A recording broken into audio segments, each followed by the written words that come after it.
Welcome to Up Close and in Focus, the podcast that takes you behind the scenes with production and marketing trailblazers of the music and film industry. Are you ready to be empowered and pursue your own passion?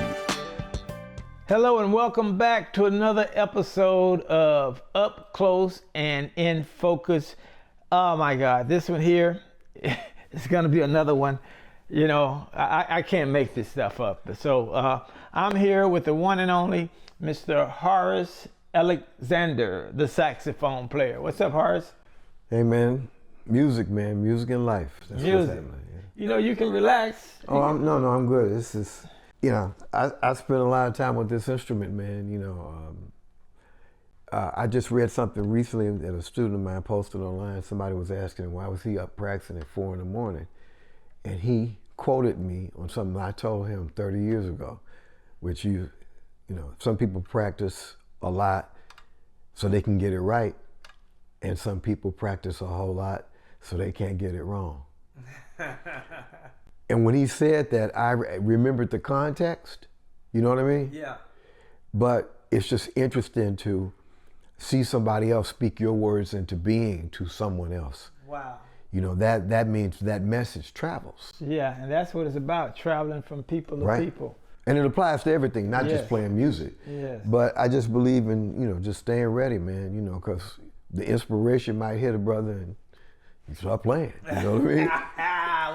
Well, you're on the platform, Up Close and in Focus. We have all kind of stuff going on around here. So I know, man. If you just feel the inspiration, I ask you a question, you want to play to that, answer that question with your sax, whatever makes you feel good, it's welcome right here on this this show, Up Close and in Focus. So, like I say, man, some of this stuff you just can't make up. So let me talk to the people for a minute. Let me set them up on what's going on right here for a brief minute.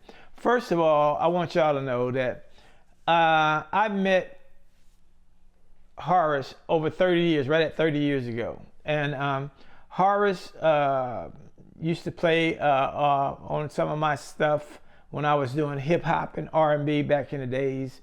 You know, for some reason, I just love the saxophone. I wanted to be a saxophone player. I wanted to be matter of fact, I wanted to play saxophone, bass, guitar, and I played them, and cornet, and I played them, but I was terrible. I sucked for real.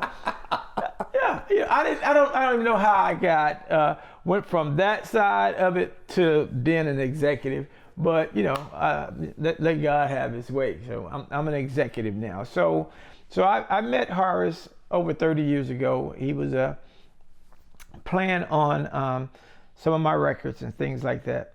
And so after some things that happened, and I started to do gospel music, and there was this song that I talked to you guys about in a previous episode called I Believe.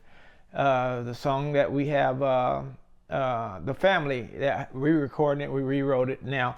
But the original version of that song, Horace played on that song some 30 years ago. And it was a song for the times in the 90s. You know, it was something that people felt. It had some secular R&B crossover, airplay, things like that. My very first gospel record. Now this is 30 years ago, y'all. 30 years ago. So we're gonna move up forward for a little bit so I can set this thing up real quick and let y'all understand how and why he's here. So I told you guys in an earlier episode that we were working on this song. So we was working on this song. And so my 12-year-old daughter, she plays the saxophone. She plays the saxophone. Her name is Peyton. Peyton, y'all know Peyton. Peyton plays the saxophone. She's just learning how to play it.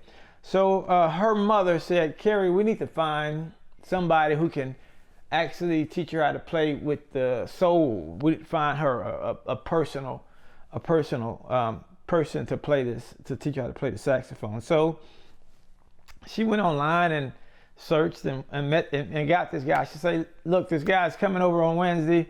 He's gonna have some lessons with Peyton. I'm like, okay, cool. I opened the door when he got here, and I say, Horace, is that you? and when I say you can't make this stuff up, we just so happen to be redoing I Believe, the song that we wrote and produced 30 years ago. And this young man pops up on my porch, and I'm like, man, I'm so happy to see you, because I want your original sax. I want you to play on this song. So we're finna go dive deep into this right now. So Horace, what do you think about this, man? How do you feel about this? Well, there are no coincidences. You know, that's something I accepted many years ago, to just be able to be grateful for a blessing, and then be grateful for a lesson. You know? You got these quotes, I'm gonna keep them. No, for real though, man, because I mean, you think about it, something happens and it's not so great to you, you know? Right. And you have to look at how much of that you own and how much of that was circumstance. Right. And you learn just as much from that as you do from something that makes you happy, which we usually say a blessing is something that makes us happy. But climbing up out of a wrecked car when I got hit by a drunk driver in 2003, that's a blessing. It was an unfortunate situation, but I got up and walked away from that, you know. So just the way this all connected, and just through further conversation, you know, Peyton's mom is cousins with another guy that I used to teach saxophone lessons during the same time that I was working with you. Wow. 30 years ago. Everything full circle. Full circle, man. Wow. So it's just one of those things that's supposed to happen. And, you know, I've moved away since have seen you. I moved away from Houston 3 times, moved back 3 times.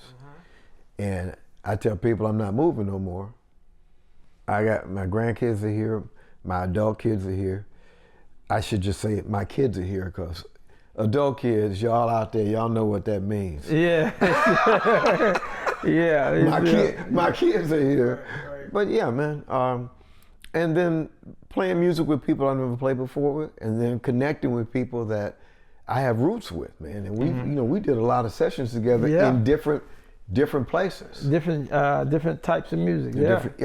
And some of those things, YouTube didn't even exist. Neither did Facebook. None of that. And the internet was maybe 5 years old when we first started working. You're right. So some stuff has popped up over the years that I, you know, worked on during that time. And, you know, right around the same time I played on other gospel records. So I Won't Complain is one of those records that I played on, you know. And that was pretty intense, man. That was a great record, being in a city where some really great gospel records were being made. Right. You know, for instance, you know, so that the first gospel record I played on was I Believe. So that's my anchor, that's my corner in playing this kind of music. Tell me about that, man, about playing on that song, because you know, your memory probably gonna be better than my memory on playing on that song, because we had it written and everything, and your part, man, it just. Well, the two things happened. First of all, you played it for me, you know, the track while you were working on it. And then I met Reverend Stewart, man. And he's no longer with us right now. I know him. that to this day, that was something that, in my view, happened way too soon. Yes. Know? But just channeling the way that brother spoke and the way he sang, I tried to match what came out of my horn with what was coming out of his mouth. Wow. Because I hadn't played on any gospel records before. Right. You know, but, you know, music is music, and, you know, it's played from the soul. Right. Man, can you bring back some memories on? I want you to play a little bit of the I Believe, the old version, and then I'm gonna see if you can freestyle a little bit on the new version. How does that sound? Oh, that's gonna be cool, man. I was listening to the new version before we went on the air, man, and you know, I was hearing some things that. Yeah. You know, that were really nice, man. So that's going to be fun to play on that. Right. But let me say this to the people. So up close and in focus, the previous episode, we were working on rewriting this song called I Believe. We did it live, right here, right on that piano. We did it live with the family, formerly Kirk Franklin and the family. The family, they redid that song.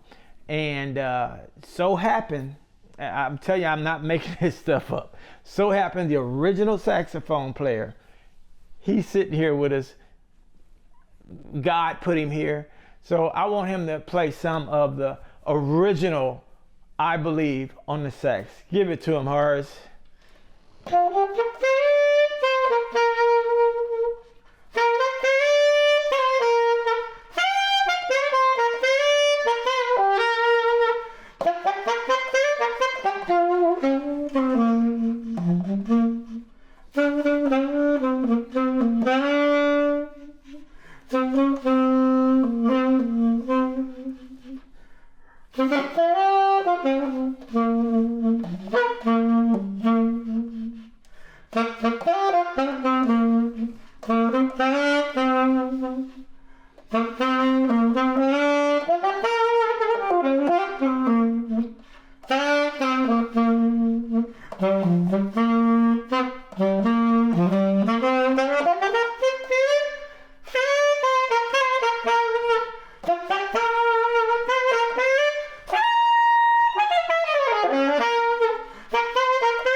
I believe in the Lord. He believes in me. Man, that was awesome, man. I tell you what, we're going to be right back in a brief second here. I think we're going to play the video. It's going to be a little grainy because it was quite a long time ago. But we're going to let y'all check out this video. Up close and in focus, this video is called I Believe. And that guy with the long hair and bald head, that's this man right here. Horace, I Believe. But today we want to take the time to let you know to just believe in the Lord. First of all, I'd like to thank the Lord for His goodness and His grace, for watching over me through all the mistakes I made. That's why I make it so plain and so easy to see. I believe in the Lord. I believe, 'cause He lives in me. Oh, it's stated for me. I'm never gonna doubt the Lord, for He means so much to me. But clothes on my back, shoes on my feet, food on the table we eat.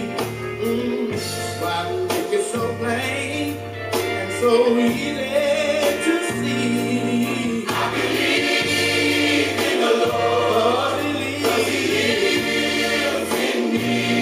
And if you believe like we believe, lift your hands to the Lord.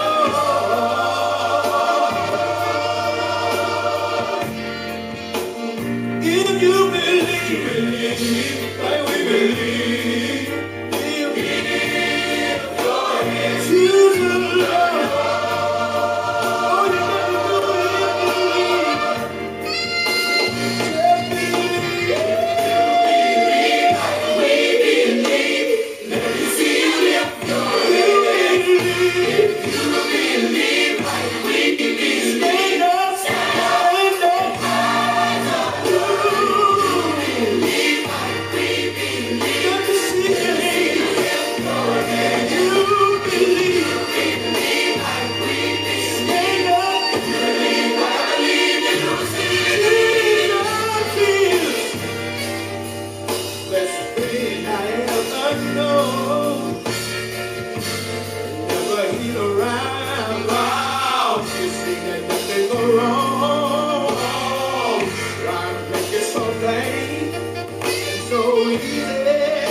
Wow, we're back at Up Close and in Focus with this unexpected interview, unexpected situation.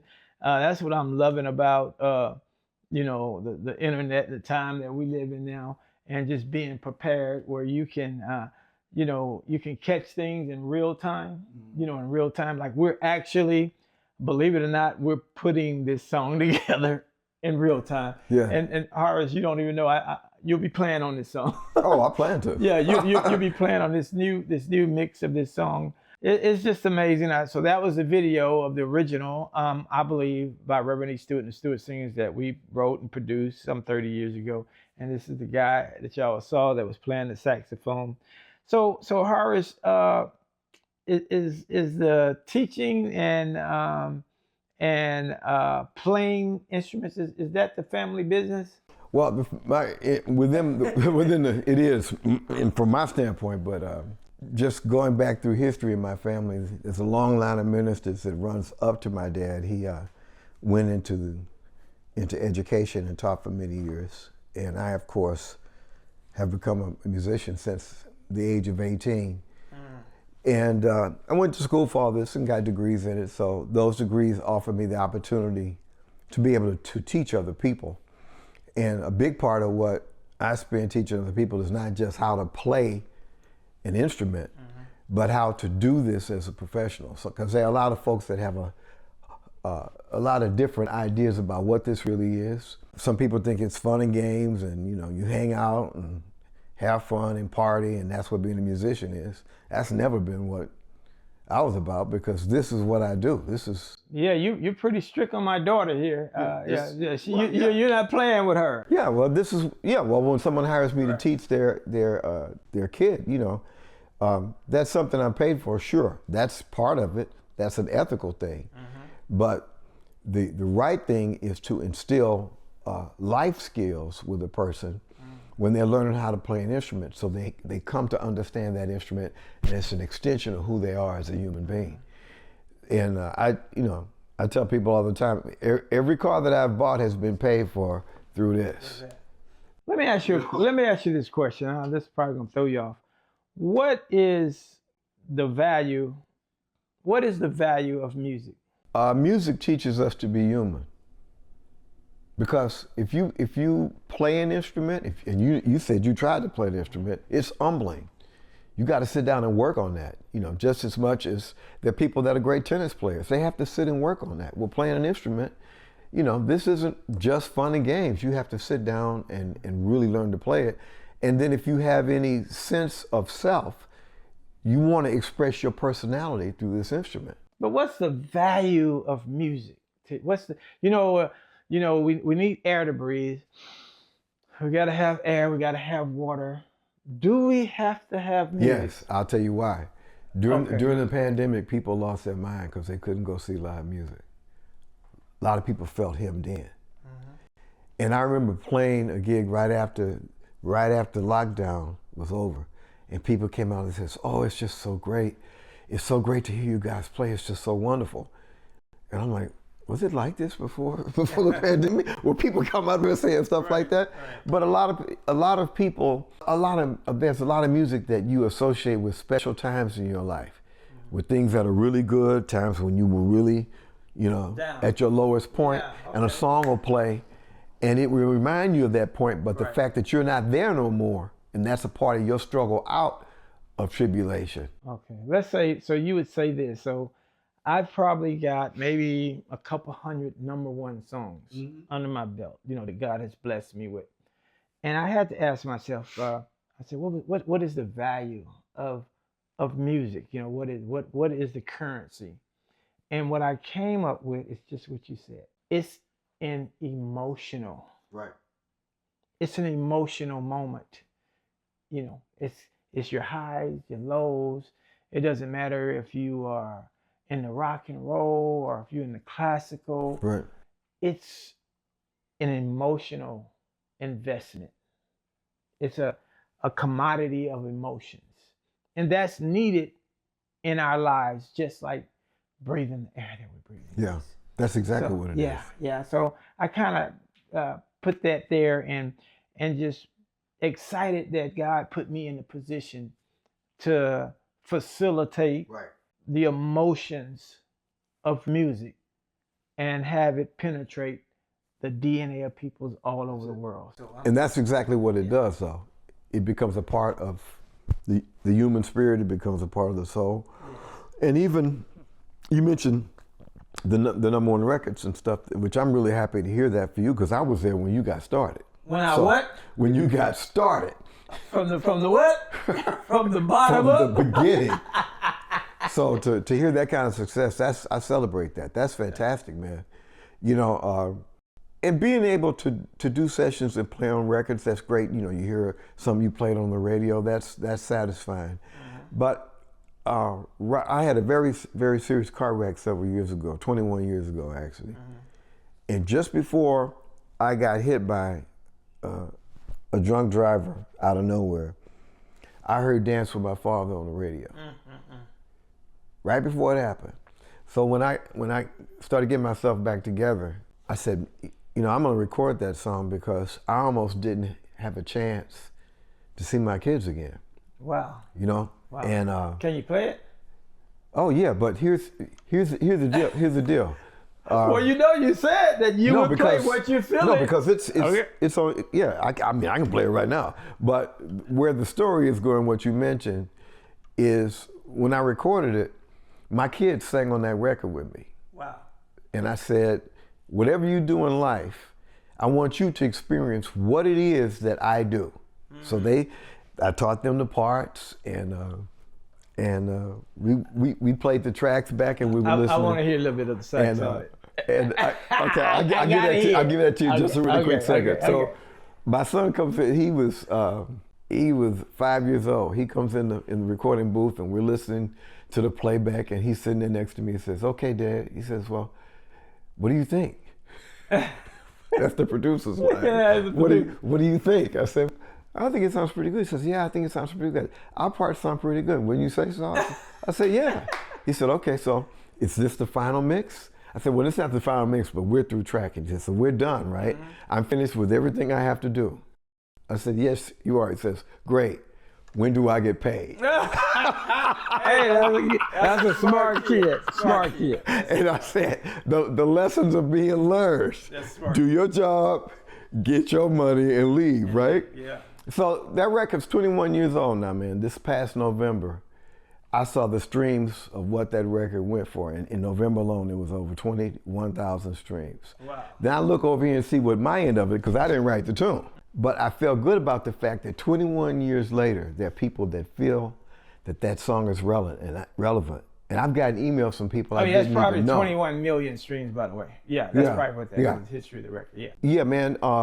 That people felt that sound. There are people that write me and say, you know, I heard your recording of this, and I can sing along and sing, because it's an instrumental. Right. I can sing along and sing things about my dad. And that song helped me not miss my father so much, because he died X number of years ago, and this and this. And so it even though I didn't write the song, Luther wrote that tune, but Luther got to hear it before he died. Wow. He got to hear my version, man. And that meant a lot to me. That's a lesson. And sometimes, so it's not, to me, it's not playing on a ton of records, whether that was the only one or your record was the only one. If your record was the only one I played on, the fact that that record's being redone 30 years later meant that the first time went in and made some noise, right? Now you have a group of instruments players that you call, what do y'all call it? In the horn section is called Nothing But Soul, which is abbreviated as NBS. Nothing But Soul, and that's what is that called when you have that and you go into the studio? That you are the brass. I mean, not the, what is it?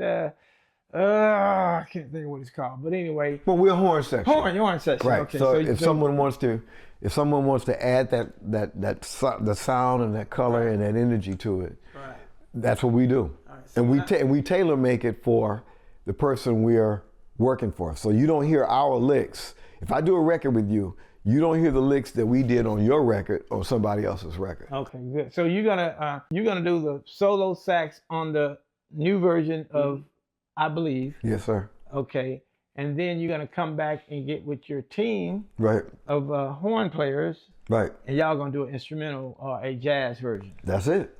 That's what I'm going to commission you to do. Okay. And you're gonna be happy for that, and I'm gonna be happy too. Oh, I'm gonna make sure you're happy. Okay. So forget the one with Luther's song. Yeah, forget Luther's song, because I want them to get screwed up here, because I want them to hear. I let you hear the I Believe song, and I let you hear the remix of it. And you think you can freestyle a little bit for me? I wish I had the track to play along with, because I heard them doing some things. But man. let me tell you what's been happening here, man. We wrote the song, literally rewrote the song on the Up Close and Focus show and sung it. I gotta wait till you see that footage. So to me, I'm just feeling some kind of way with this, man. I feel like God is moving in a certain direction. So you heard it. I know you heard it. Just give me a little something. Freestyle it for me. Oh man. You freestyled, I believe, from the beginning. You just knocked it out. I know. All right. I'm trying to remember some of the things they were singing, man. You know, my favorite part is "Come Together." I know. Right? See, that's the end. That's what I was thinking about. Okay, but you know, I like that.